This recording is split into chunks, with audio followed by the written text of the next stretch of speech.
C'est 2h40. Vous allez sentir le temps passer. C'est affreusement long. C'est peut-être l'un des films les plus longs que j'ai vu de ma vie. Mousse, mousse, est là pour mettre en lumière les mauvaises personnes, les fous, fous. Faites entrer les gros tarés, de savoir elle vous éclabousse, mousse. Mettez-vous à l'aise car là, on va se régaler, mousse. Abonnez-vous et likez si vous avez kiffé. Ouais, c'est Mousse, bienvenue aujourd'hui pour une nouvelle vidéo et j'espère que tout le monde va bien. Comme vous le savez, il y a 2 semaines environ, juste avant la vidéo sur Pirorca, la chaîne a passé les 100 000 abonnés. Alors j'étais hyper content, mais il manquait ce petit truc. Et ce petit truc, je l'ai reçu cette semaine dans ma boîte aux lettres. Tadam! Là on est bien! Alors merci beaucoup parce que ce trophée, c'est le vôtre aussi. On l'a fait ensemble en 1 an et demi. Merci du fond du cœur. Jamais j'oublierai cette aventure, vraiment. De toute façon, ce trophée va me le rappeler. Je vous aime. Profitez. Ça sera peut-être la première et dernière fois. Messieurs, dames, aujourd'hui on va parler d'un des sujets qu'on m'a le plus demandé depuis la création de la chaîne. On va parler du film documentaire de Inoxtag. Mais avant de parler de tout ça, c'est le moment de soutenir la chaîne et moi-même en mettant votre plus gros pouce bleu, votre meilleur commentaire. On n'oublie pas de s'abonner et d'activer la cloche pour pas rater les prochaines vidéos. On me rejoint sur Instagram pour pas rater toutes mes actualités. On rejoint évidemment la communauté sur Twitch pour pas rater les lives du dimanche soir à 21h30. Et maintenant que tout ça est fait, on va chercher à boire, à manger, on se met à l'aise. Et moi je m'occupe du reste. Commençons par le commencement. Le 24 février 2023, le youtubeur Inoxtag poste une vidéo sur sa chaîne. Cette vidéo est intitulée 6 ans pour faire cette vidéo de 1 minute 56, entre parenthèses, le projet d'une vie. Ça fait 6 ans que j'en rêve. 6 ans que je grandis sur internet et que je vous partage ma vie. 6 ans que je me pose plein de questions. Et 6 ans pour réaliser ce projet. 2017, je mets les pieds dans le grand bain. Le début de tout et la rencontre avec mon frère Michou. 2 ans après, l'équipe s'est agrandie et on part tous vivre nos meilleures vacances au Maroc. En parlant de vacances, j'ai fait une sacrée rencontre à l'autre bout du monde. 2022, c'est vraiment la plus belle année de ma vie. J'en ai fait du voyage. Avec Père, on a fait Paris-Roubaix et avec GMK, on allait jusqu'à faire une course contre un avion de chasse sur une piste de décollage. Mais surtout, j'ai vécu l'expérience la plus folle de ma vie. 7 jours seul sur une île déserte. 1 semaine seule à réfléchir sur le monde, et je me suis dit qu'il fallait que je crée le mien. Donc j'ai réalisé mon rêve d'enfance en faisant mon serveur Minecraft. Aujourd'hui, même si j'adore ma vie avec Internet, j'ai envie de faire quelque chose dont je me sens incapable. Je veux réaliser un défi qui peut paraître inconscient, mais dont je rêve depuis longtemps. Mais la réalité, c'est que pour avoir le droit de continuer de rêver, va falloir que je change tout mon quotidien.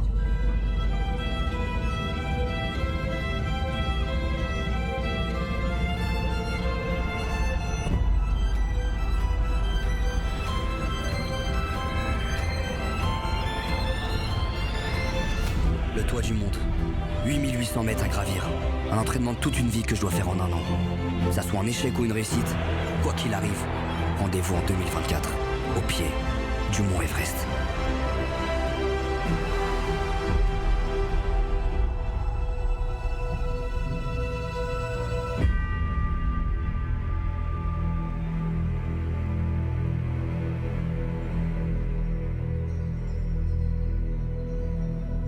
Vous l'avez compris, Inoxtag a un rêve, gravir l'Everest, et pour ça, il se laisse 1 an. Rendez-vous est donc pris dans 1 an, au pied de l'Everest. Avant de parler du film documentaire et du rêve de Inoxtag, je vais vous faire une petite présentation de ce youtubeur. Parce que même si sa vidéo a été vue 23 millions de fois sur YouTube, vous êtes peut-être certains à pas du tout le connaître.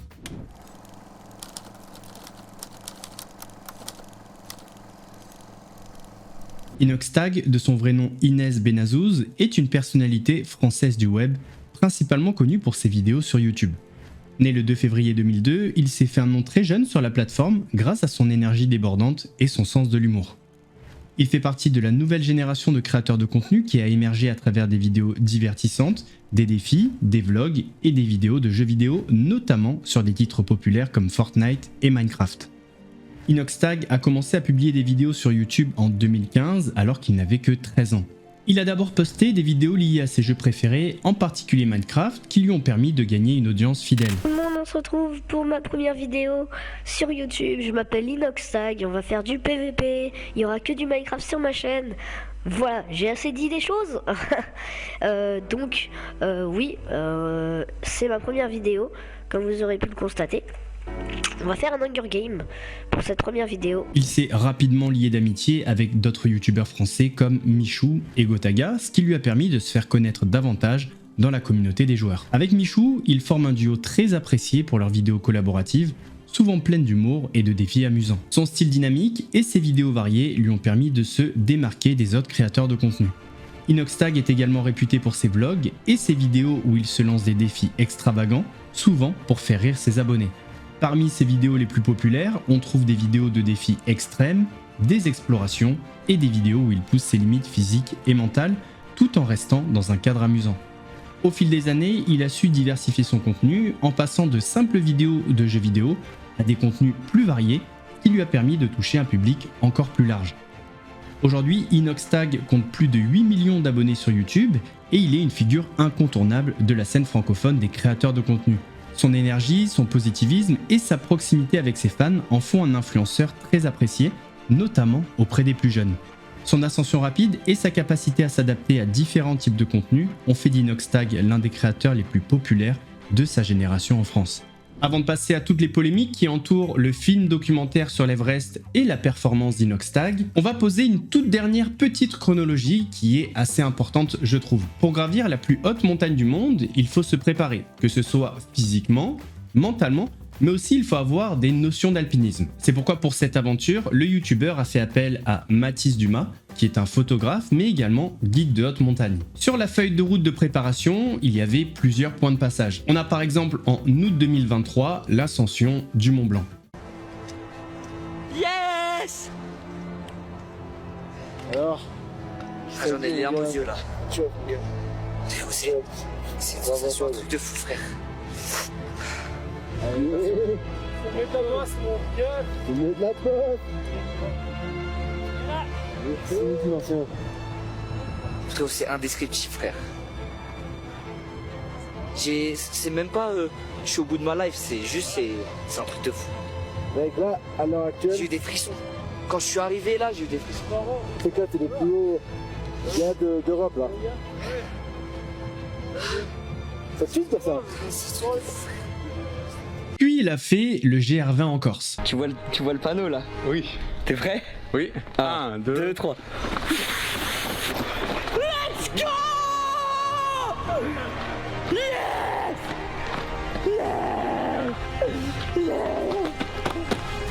il a fait. Alors évidemment, il n'a pas fait que le Mont Blanc et le GR20 pour se préparer à l'ascension de l'Everest. Mais ça, pour le savoir, il faut regarder le film documentaire et je vais pas vous spoil au niveau de la préparation. Et il y a 5 mois, il poste une vidéo sur sa chaîne qui s'intitule Au revoir YouTube. C'est pas un vrai au revoir, je pense que vous avez compris, il a un projet, c'est de gravir l'Everest. Et gravir l'Everest, ça se fait pas en 2 jours. À l'heure où je lance cette vidéo, il y a 1 an, j'ai annoncé que je voulais monter l'Everest. Et je pars demain. Je pars demain monter l'Everest. Ça passe trop vite. Ça passe beaucoup trop vite. S'il y a quelque chose que je dois vous transmettre, c'est ça. J'ai envie que toi aussi tu sortes, que tu fasses des choses. Et pas juste tu regardes quelqu'un faire, tu vois. J'ai envie que toi aussi tu deviennes celui que tu as envie d'être. Moi j'ai le droit de rêver et j'ai envie que toi aussi tu aies le droit de rêver. Et que tu aies le droit de croire en tes rêves. Et je pense que ce projet il est fait aussi pour ça. Je pense que c'est l'essence même du projet. C'est pour ça que demain, quand je vais partir au Népal et que je vais devoir monter l'Everest, je vais pas le monter tout seul. On va le monter ensemble les frères. C'est pour ça que je vous emmène là-haut. Je vais vous emmener là-haut avec moi et chaque pas je penserai à tout ce qu'on a fait. Et je sais que il y a beaucoup de gens qui croient en moi. Et c'est pour ça que je vais tout donner. Je vais tout donner les gars. C'est pour ça que je vais tout donner. Et je monte pas l'Everest. On monte l'Everest. Tous ensemble. Comme on l'a toujours fait. Sachez les amis que j'arriverai en haut, si la montagne m'y autorise. Mais moi j'abandonnerai pas. Ma volonté ne me fera pas arrêter. Vous connaissez votre gars, je vais pas lâcher frère. Je lâche rien. On va rien lâcher. Et on va arriver en haut. On va le faire les frères. On va le faire. J'ai pas le choix de le faire. J'ai pas le choix de le faire. Je vais tout donner. Donc voilà les amis. j'ai dit tout ce que j'avais sur le cœur, tout ce que j'avais à vous dire. Maintenant, il est temps de partir à l'aventure. À partir de maintenant, je me déconnecte pour vivre l'aventure à 100%. Il n'y aura plus de story Insta, il n'y aura plus de vidéos pendant quelques temps. Vous ne verrez plus ma tête et je reviendrai pas avant d'avoir réussi mon but. Et je pense que je reviendrai changer de cette aventure. Voilà, c'était Inès qui vous parlait. Croyez en vous, croyez en vos rêves. Moi, Joey. Ciao. Et entre cette vidéo et le trailer qui est sorti le 31 août 2024, rien. Aucun signe de vie, ou presque.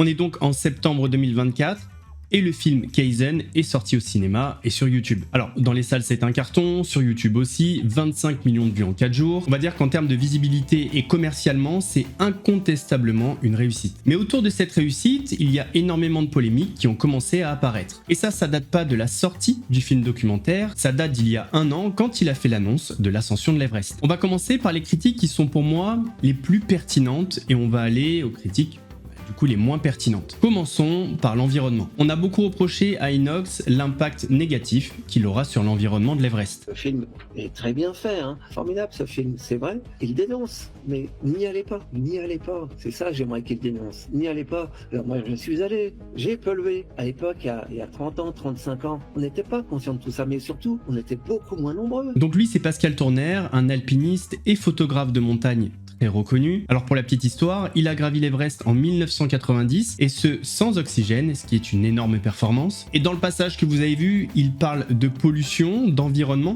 mais il n'a pas critiqué Inoxtag et son documentaire seulement sur ça, mais ça on va en parler après. Concernant l'environnement, effectivement, il y a un vrai problème avec l'Everest, surtout depuis que l'ascension s'est fortement commercialisée.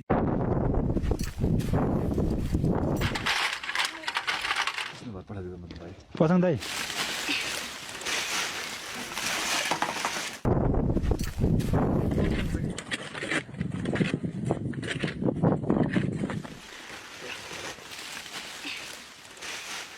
त्यहाँनिर स्नोबाट एउटा छ त्यो पठाइदिनु।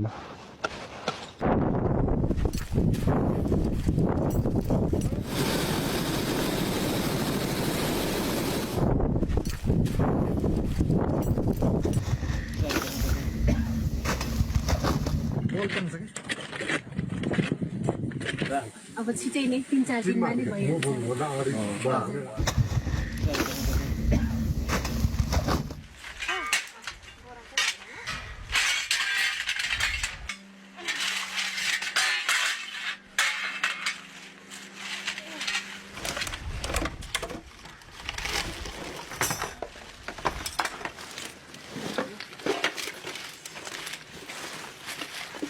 चार लेयरसम्म अगाडि थियो अनि सो एउटा हाइट चाहिँ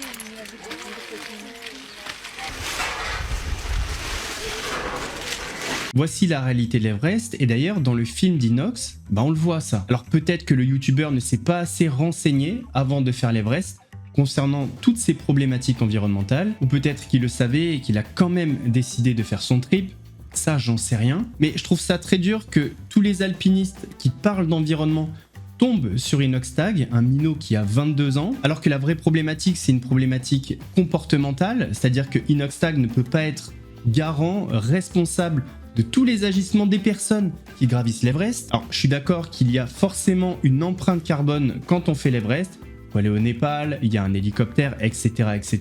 Mais à partir du moment où tu fais ton ascension, que tu ramasses tes déchets, que tu les redescends, qu'est-ce que tu peux faire de plus? Sachant qu'en plus, dans son documentaire, il en parle et il est même dégoûté par le comportement des gens. Et d'après ce que j'ai vu, d'après ce que j'ai lu, on a remis tout le problème environnemental sur le dos d'Inoxtag. Donc pour certains alpinistes, il a 8 millions d'abonnés sur YouTube.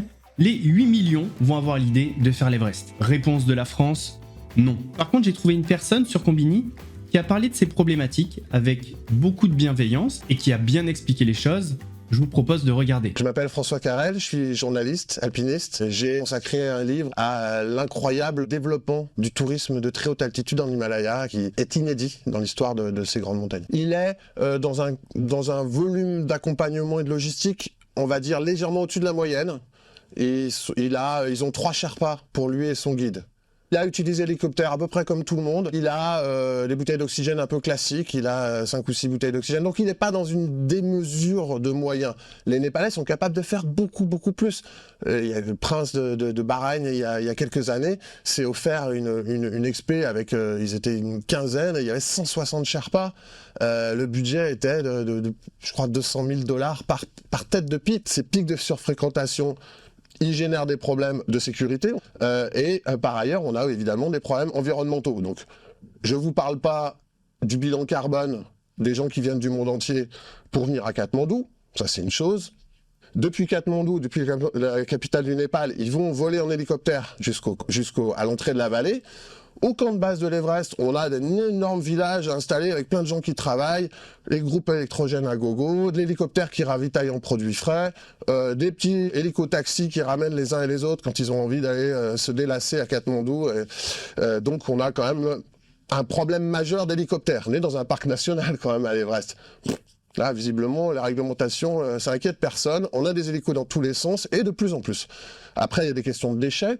Nous, les Occidentaux, on vient se faire plaisir dans ces massifs-là, sur ces montagnes-là, et derrière nous, on laisse des tas de déchets. Concrètement, plus on met de monde et plus on a de déchets abandonnés en altitude, à très haute altitude, y compris les excréments, y compris les restes de camps qui sont abandonnés parce qu'il y a tellement d'argent qu'on ne va pas s'embêter à démonter des tentes, à les redescendre. L'autre problème autour de ce tourisme de masse de l'ascension de l'Everest, c'est une conséquence de la surpopulation, c'est la sécurité. Jusqu'en 2010, il y avait environ 200 permis d'ascension qui étaient distribués. Cette année, en 2023, 478 permis d'ascension ont été délivrés. Sachant que les personnes qui font l'ascension sont accompagnées de 1 à 2 Sherpas, ça fait environ 1000 à 1500 personnes chaque année qui font l'ascension de l'Everest. Et cette surpopulation peut donner lieu à des situations très dangereuses, notamment au sommet.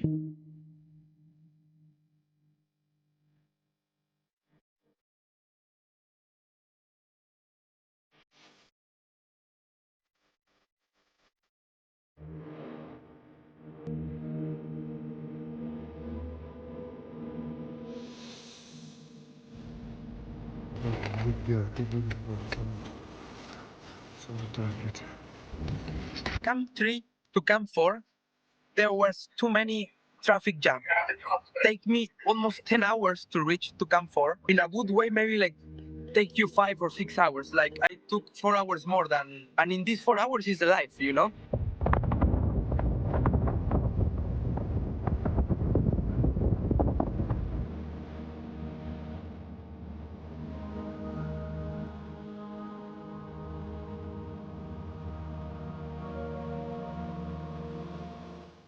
There are many people, so you get stuck, right?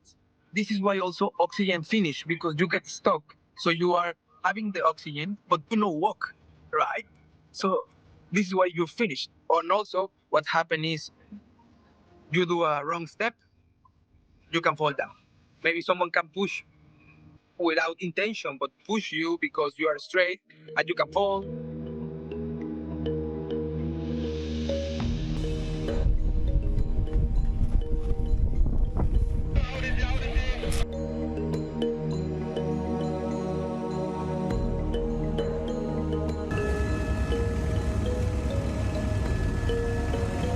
Et d'ailleurs, le jour de son ascension, eh bien, il y a un accident. Quasiment sous le sommet, on arrive sur une espèce d'arête très technique, très raide. Tout le monde se croise. C'est le moment où les gens sont le plus fatigués aussi. C'est là où tu es le plus haut en altitude. Donc ça fait qu'il y a une sorte de combinaison de facteurs qui fait que c'est l'endroit parfait pour faire des bouchons. Donc c'est très propice à ce qu'il y ait des accidents. Ça fait des images hyper impressionnantes, c'est sûr. On est trop content d'être arrivé là-haut. On a un sentiment, un soulagement qui est énorme. Et en même temps, on n'a fait que la moitié du chemin. Et on sait que la descente, c'est presque la partie la plus dangereuse. On prend le temps de féliciter, de savourer le moment, d'apprécier d'être là-haut, d'apprécier aussi la vue qui est grandiose. Donc on redescend du sommet, on est témoin d'un accident. voit des gens dévissés dans la face. La vidéo filmée il y a 5 jours est irréelle. Il y a ceux qui essaient de repartir, ceux qui attendent pour accéder au sommet. Cet engorgement typique d'un festival de musique a lieu sur l'Everest et va provoquer un drame. Un morceau de corniche va céder et emporter 6 alpinistes dans le vide. 4 des 6 alpinistes remontent péniblement, sauvés par la corde à laquelle ils étaient attachés. Les 2 autres sont portés disparus, ce qui porte à 7 le nombre de morts est disparu cette année sur l'Everest. Qu'il n'ait pas assez parlé d'écologie dans son film documentaire, ça peut s'entendre. Qu'il n'ait pas profité de cette magnifique tribune pour sensibiliser les plus jeunes, son public, ses abonnés au risque écologique que représente le tourisme de masse, ça me paraît une critique et un reproche pertinent. Mais au fil du temps, on va voir que certaines critiques sont assez subjectives et on va voir que d'autres sont très personnelles. Pour parler de critiques subjectives, je vais vous prendre l'exemple d'un youtubeur qui normalement fait des critiques de films. Et s'il a fait la critique du film Kaizen, c'est parce que le film est sorti au cinéma avant de sortir sur YouTube. J'ai déjà regardé certaines de ses vidéos et je trouve qu'il fait un travail de qualité. Après, qu'on soit d'accord avec certaines de ses critiques concernant les films ou pas, ça c'est un autre débat, mais en général ses vidéos sont de qualité. Et ce youtubeur, depuis la sortie du film, fait l'objet de nombreuses critiques parce que justement, il est venu critiquer le film d'Inoxtag. Alors il n'est pas venu critiquer le film, il est venu faire une critique du film, ce qui est différent. Lui, ce qu'il reproche au film, c'est en fait de ne pas être un film documentaire, mais un vlog. Parce que non, ça ne mérite pas la salle de cinéma, ce n'est pas un film, ce n'est pas un documentaire, c'est encore une fois une vidéo YouTube, un vlog de 2h40. Et je vous jure, je me suis tapé plein de documentaires, même pour préparer cette vidéo, sur l'Everest. L'Everest exclusivement d'ailleurs. J'ai regardé plein de documentaires sur YouTube, sur Netflix, sur plein de plateformes de streaming, j'en ai même regardé d'autres manières. Je me suis préparé pour cette vidéo et j'en ai vu aucun qui dure autant. Les documentaires sur l'Everest, c'est ou des séries en plusieurs épisodes qui parlent de sujets très précis, on en parle en fin de vidéo, je vais vous donner plein d'exemples, ou des documentaires qui durent 1h30, 1h40. Là, c'est 2h40. Vous allez sentir le temps passer. C'est affreusement long. C'est peut-être l'un des films les plus longs que j'ai vu de ma vie. Alors par rapport à son ressenti et son avis, j'ai rien à dire. Franchement, c'est son ressenti à lui. On peut pas aller contre ça. Mais il y a juste un truc où je suis pas d'accord, parce qu'il vient comparer des documentaires sur l'Everest au film Kaizen. Et le film Kaizen n'a jamais eu la prétention d'être un documentaire sur l'Everest. C'est un film documentaire, peu importe comment on l'appelle, mais l'objet de tout ça, c'est son aventure, son ascension de l'Everest en 1 an. Donc venir opposer le film de Inoxtag à des documentaires de l'Everest, c'est comme comparer une moto et une voiture, je trouve. Ensuite, on a certaines critiques qui sont subjectives, mais en fonction des personnes, pour la même critique, on a l'impression que ça devient personnel. Par exemple, prenons cet argument du youtubeur Adam Bros. D'ailleurs, je vous invite à aller voir sa critique du reportage d'Inoxtag. Elle est pleine de bienveillance et pleine de bon sens. La vogue du sport, la médiatisation de l'entreprise et l'apologie de la consommation ont transformé l'imaginaire français autour de cette idée de performance. Et c'est une idéologie qu'on retrouve aujourd'hui particulièrement dans le YouTube game français. Inoxtag s'est mis sérieusement au sport pour préparer l'Everest, comme avant lui, Mastu ou Squeezie s'étaient mis à la musculation. On le voit dans le film à travers une séquence qui ressemble honnêtement quasiment à une publicité pour Nike, se préparer physiquement à travers différentes disciplines. Ce que je trouve intéressant, c'est que voilà, cette idée-là, cette idéologie, c'est une idée et une idéologie qui effectivement a infusé dans l'imaginaire français depuis des décennies. La mise en avant des personnalités sportives, la mise en avant des entrepreneurs. On voit par exemple Xavier Niel qui va se produire sur l'Olympia, ou sinon les sportifs à travers les champions olympiques qu'on a pu voir. C'est pas anodin. Ça fait complètement sens dans nos sociétés qui sont basées sur la compétition interindividuelle. Nous sommes constamment en compétition avec les autres individus autour de nous. Or, les sportifs et les entrepreneurs sont capables de se distinguer dans ces domaines. Ils sont capables d'être le reflet de la performance ultime. Les youtubeurs se sont alors complètement appropriés cette idéologie et sont passés effectivement pour moi de l'infraordinaire, du monsieur tout le monde, à au contraire, quelqu'un qui va essayer de se distinguer au sein de cette compétition, que ce soit par le sport ou évidemment le plus souvent par l'entrepreneuriat, comme on peut le voir par exemple avec les situations. L'interrogation d'Adam Bros, elle est très intéressante. Il parle du culte de la performance. Honnêtement, ça s'entend, c'est légitime et je vois ce qu'il veut dire. Mais je pense qu'il faut se poser cette question. La compétition, c'est quoi? La compétition, c'est de venir se mesurer à d'autres personnes, peu importe les disciplines. À aucun moment, Inoxtag n'est venu se mesurer à qui que ce soit. Enfin, si, à lui-même. Alors, bien évidemment que la finalité, c'est qu'il a mis la barre très haute. Mais est-ce que vraiment c'est important? Et en fait, je trouve que ce culte de la performance, il est alimenté par les autres. Inoxtag, c'est un gamin, il est pas malade. C'est moi qui ai une violente tempête, c'était pour moi une évidence tout de suite qu'il allait réussir. Moi j'ai un ami, une jambiste qui est montée à 8000 au col sud. En fait, on vient contester le fait que ce qu'a fait le youtubeur français n'est pas un exploit. En même temps, il n'a jamais qualifié ce qu'il a fait d'exploit. Inoxtag a toujours été en compétition avec lui-même. Et qui vient poser le culte de la performance au milieu de la table? Des personnes comme Pascal Tournaire et d'autres. Des personnes qui viennent dénigrer ce qu'il a fait alors que lui ne s'est jamais comparé aux autres. Alors ok, Pascal Tournaire a gravi l'Everest en 1990 sans oxygène.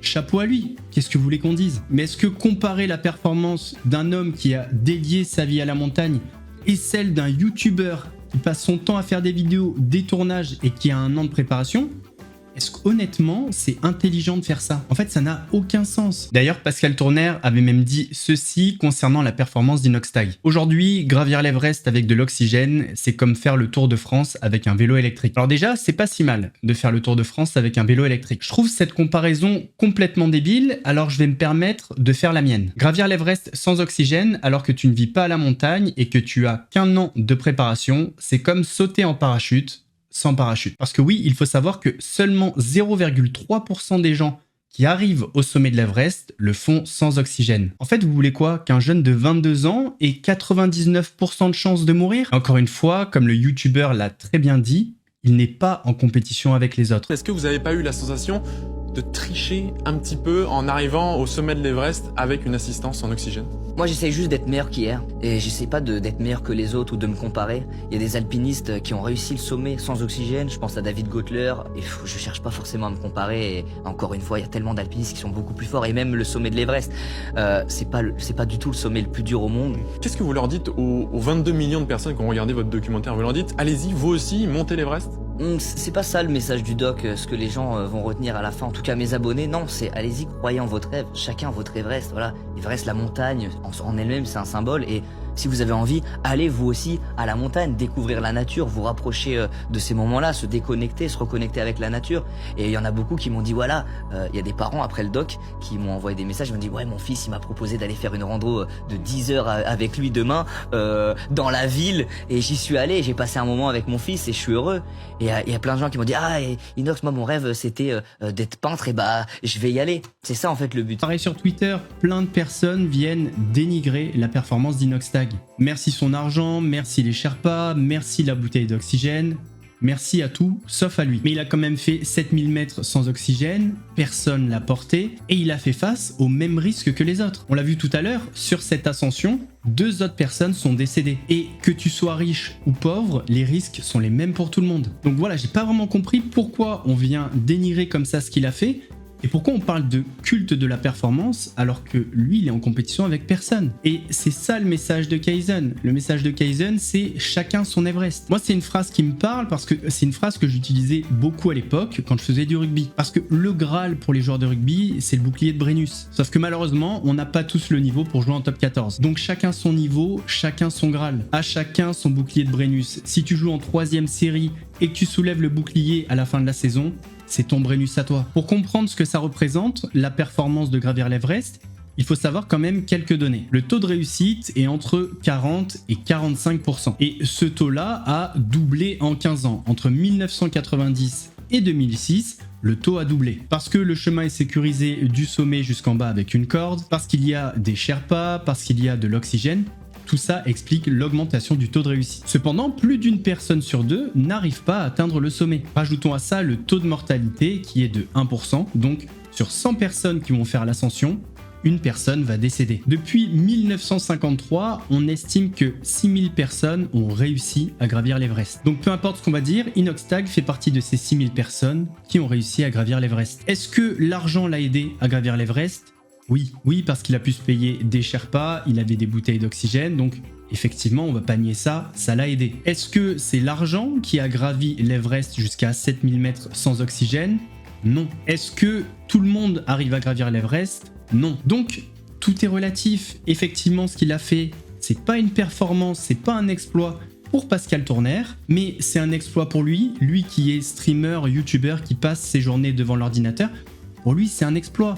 Et pour d'autres aussi. Si vous allez raconter l'histoire d'Inox à un mec qui passe son temps au PMU en train de fumer des clopes toute la journée, il va halluciner. Il va se dire, évidemment que c'est un exploit. Donc, tout est à mettre en perspective. En vérité, je crois que le problème, c'est même pas ce qu'il a fait, c'est combien ça a coûté. Le fameux tabou de l'argent en France. Parce que cette ascension, elle a coûté entre 600 000 et 1 million d'euros. 600 000 à 1 million d'euros l'expédition. Mais en fait, ça, c'est le budget global du projet d'Inox. Parce qu'en fait, il fait un documentaire qui est de niveau cinéma. Ouais, bien sûr. Donc en fait, ça coûte très cher de filmer des vidéos de ce niveau-là de qualité. Mais l'expédition en elle-même, ça coûte autour de 50 000 euros par personne. Ouais, moi, c'est ce que j'avais cru voir. Là. 50 000 euros. Parce qu'en fait, le permis, il coûte déjà 15 000 euros.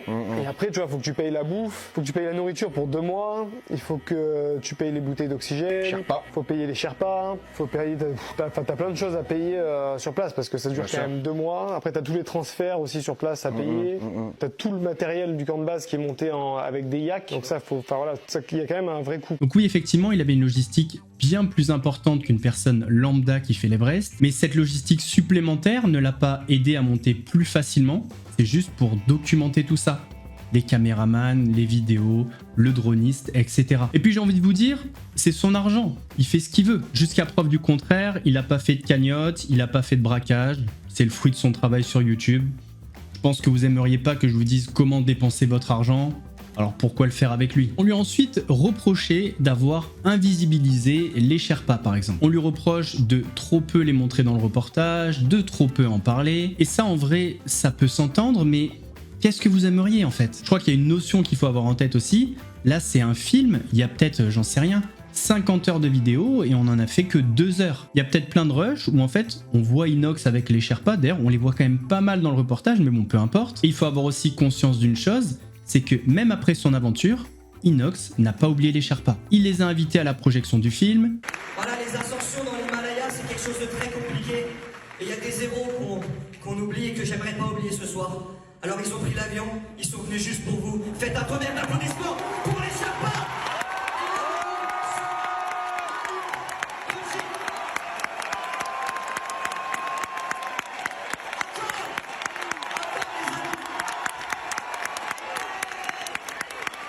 Il les a emmenés visiter Paris et il les a emmenés dans un parc d'attractions.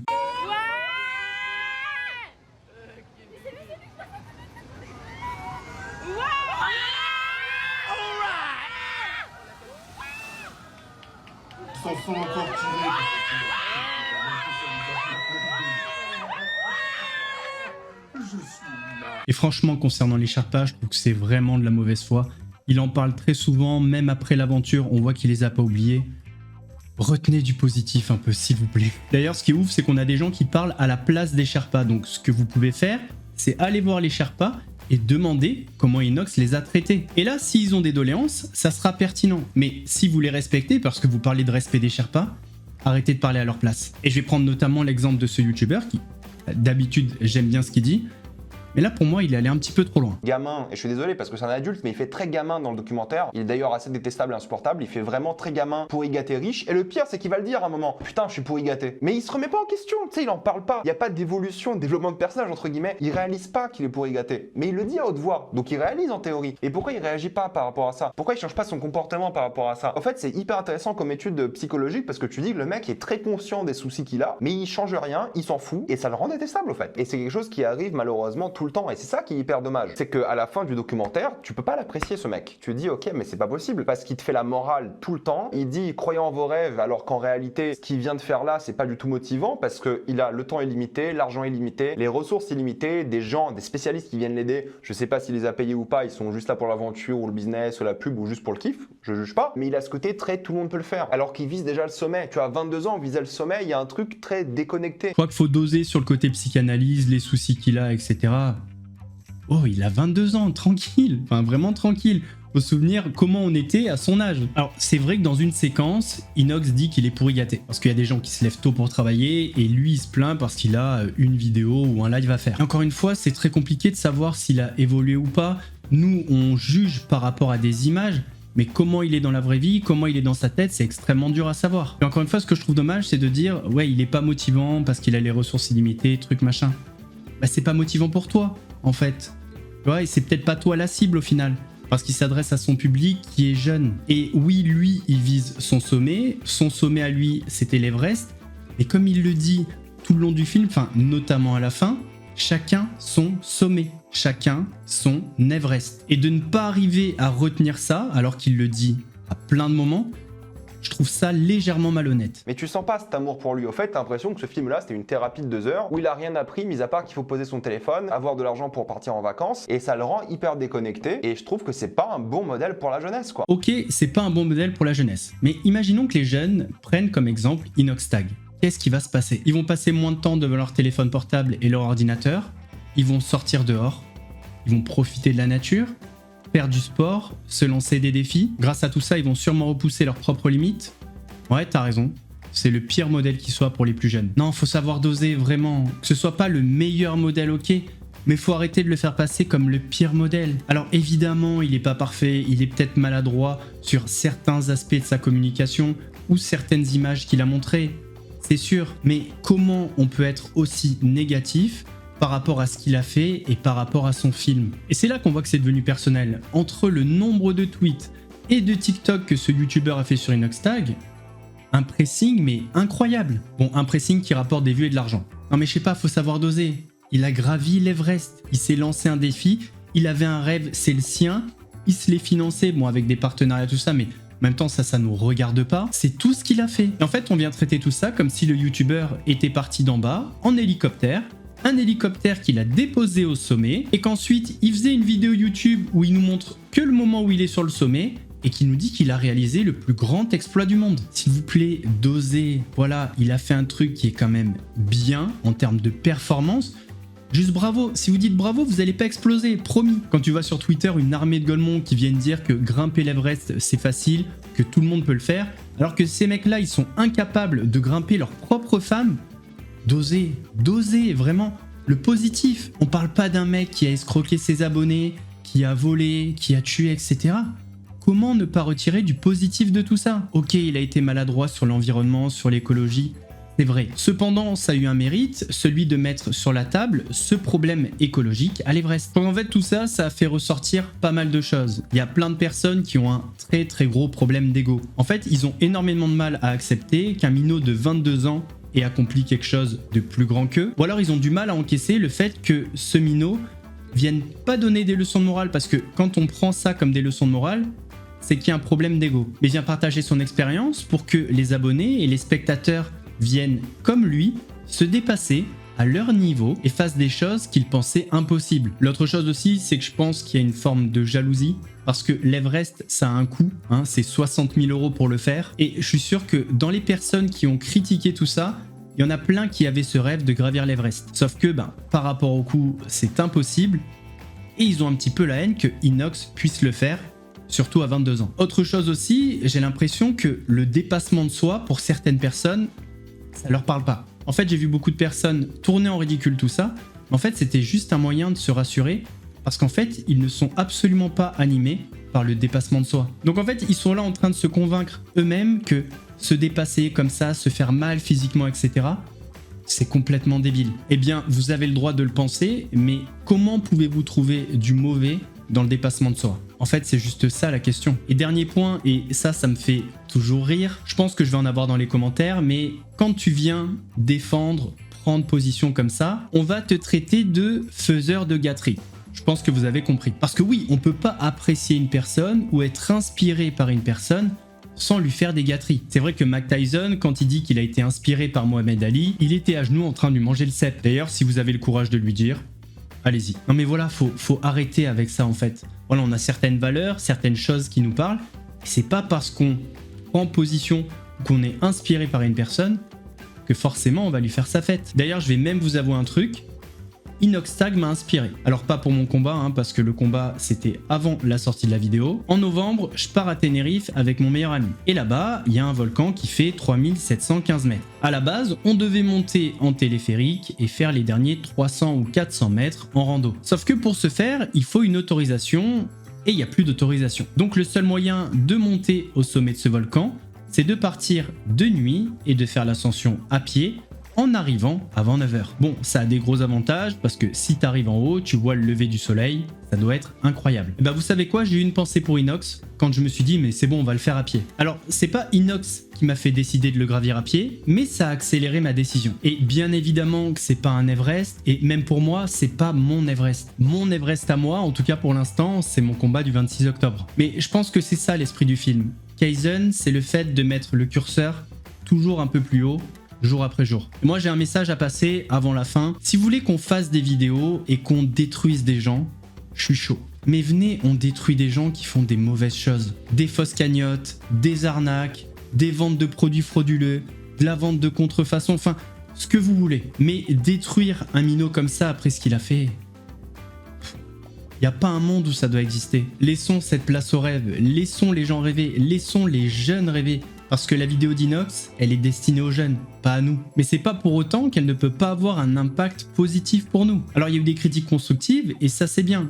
Inox, sur le plateau de Click, il a dit que toutes les critiques, il les prenait, et ça allait l'aider à évoluer. Quand j'ai annoncé le documentaire, j'ai reçu beaucoup de critiques, beaucoup d'insultes, mais encore une fois, je remercie toujours les critiques.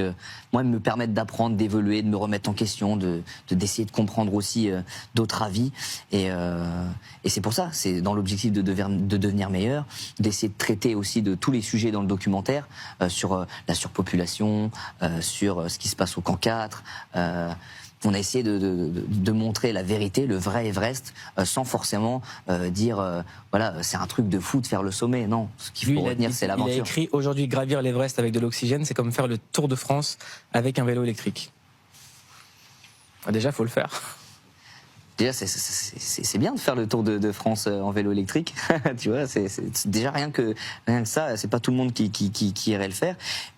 Je pense qu'il faut pas se comparer aux autres. Faut pas se comparer aux autres, faut pas chercher à ok, lui il a fait mieux que moi, ok, lui il l'a fait avec oxygène, bon moi je vais le faire sans, ok, lui il fait des meilleurs dessins, alors moi je vais essayer de faire un...